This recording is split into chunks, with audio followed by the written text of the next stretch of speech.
इसलिए आपसे हाथ जोड़कर बार बार हम कहते हैं, नाम जपा करो, नाम लिया करो, भगवान की पूजा करा करो। अगर आप भगवान की पूजन करोगे ना तो आपके घर में कभी कलेश नहीं होगा, आप सुख में आनंद में अपना जीवन व्यतीत करोगे, आपका व्यापार अच्छा चलेगा, आपका परिवार अच्छा चलेगा, आपकी संतानें सद्बुद्धि को प्राप्त करेगी। एक बात आपको मैं बोल दूं कि जिस घर में भगवान का भजन पूजन नहीं होता, जिस घर का धन परमात्मा की सेवा में आकर नहीं लगता, उस घर की संतानों की बुद्धि खराब हो जाती है।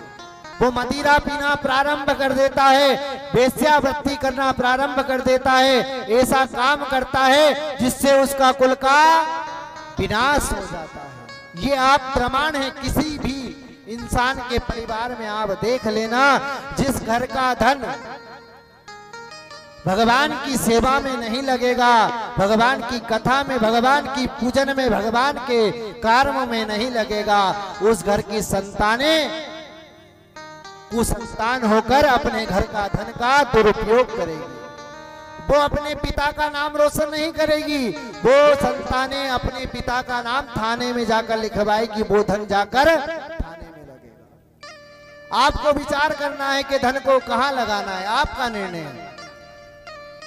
बड़े बड़े ज्ञानी महापुरुष कहते हैं, नाव में अगर पानी बढ़ जाता है ना, नाव बाड़े पानी और घर में बाड़े दाम, और दोनों हाथ उलीचिए यही सयानों काम। अगर नाव में पानी बढ़ जाता है ना तो नाव चलाने वाले उस पानी को बाहर फेंकते हैं, अगर ऐसा नहीं करते तो वही नाव उनको जो तैर आ रही है वही नाव एक दिन डुबा देती है। और अगर घर में दाम बढ़ जाता है ना तो दाम बढ़ जाता है, अगर वो दान अगर धर्म में नहीं लगेगा तो कहां लगेगा? हॉस्पिटलों में, थाने में, कोर्ट में, मदिरालय में, ऐसी जगह जाकर वो दान लगेगा, वो कुल को डुबा देगा। अरे गंगा जल, नर्मदा जल कितना शुद्ध है, अमृत समान होता है ना नर्मदा जल, होता है नहीं होता है?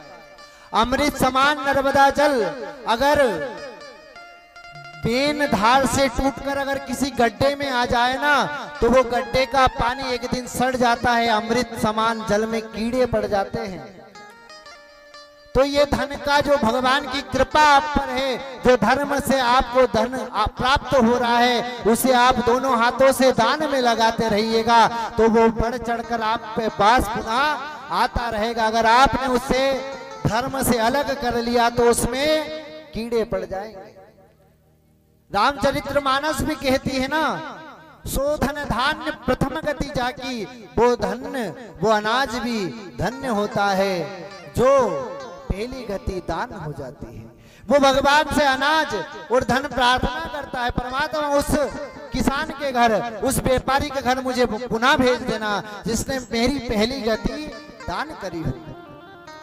तो इसलिए आपसे निवेदन करते हैं कि जितना आपको अगर भगवान ने सामर्थ्य दिया है तो भगवान के कार्य में, धर्म में आपने घर का धन लगाकर इस धर्म के कार्य को आगे बढ़ाना चाहिए। अगर ऐसा नहीं करोगे तो जिस प्रकार नाव जो तैराना भी जानती है और डुबाना भी जानती है, वही धन आपको आसमान छुआना भी जानता है और नर्क में झोंकना भी जानता है।